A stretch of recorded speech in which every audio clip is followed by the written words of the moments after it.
Last week, we poured the concrete foundation. This week, the walls go up. House doesn't start with stained glass windows.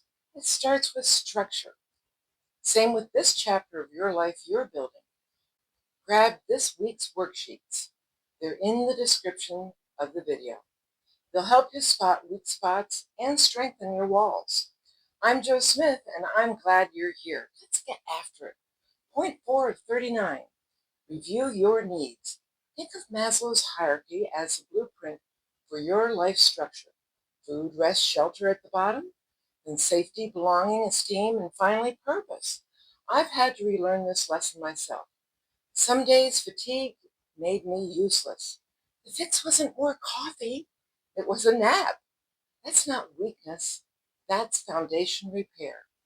And as I've gotten older, balance has become a challenge.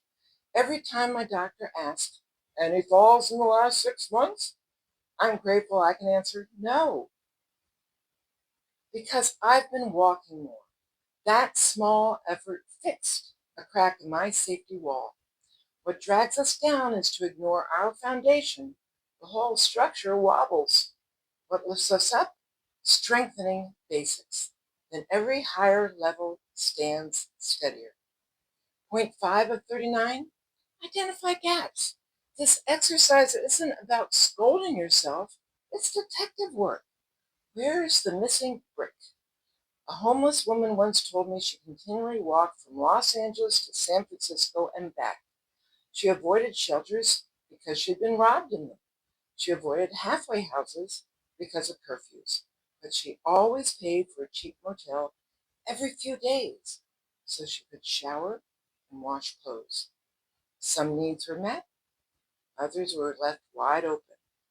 And my friend who did cartwheels every birthday, she stopped at age 68, not because she couldn't, but because one wrong landing could undo everything else she valued. She spotted her gap, safety, and adjusted. Pretend the gaps don't exist, and collapse is inevitable, which definitely drags you down. However, identify one gap, fill it, and your whole structure strengthens, which lifts you up. Point 6 of 39, pull out your week 1 list. Accomplishments and curiosities. Notice how things that once drove you may not be the same now. When our basic needs, security, stability are met, the next ones take stage: belonging, esteem, purpose.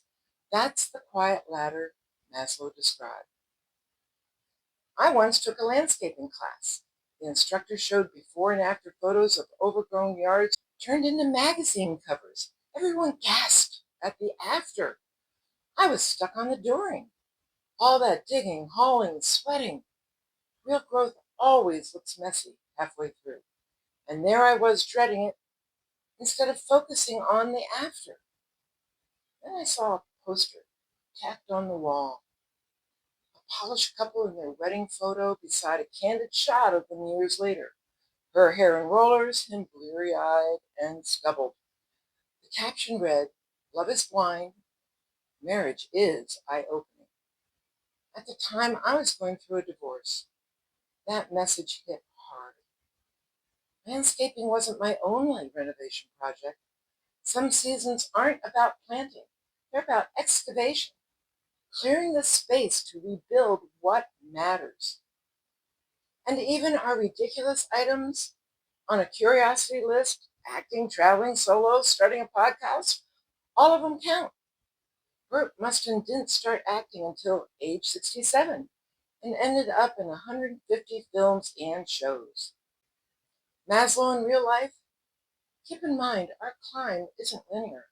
As we age, some shifts unfold quietly. Others hit like a landslide. Maslow's pyramid isn't carved in stone. Sometimes it tilts, even flips, and suddenly we're rebuilding from the bottom up again. And those needs come first from time to time. The trap is waiting. Rarely is effort easy. The lift is knowing that someday isn't a day on the calendar. Interest plus effort equals growth at any age. Make sure you get this week's toolkit. The links are in the description of the video. Your foundation is set. Your walls are up. See you on Friday. What has 𝐴𝐸𝐲 been up to? And more on Friday.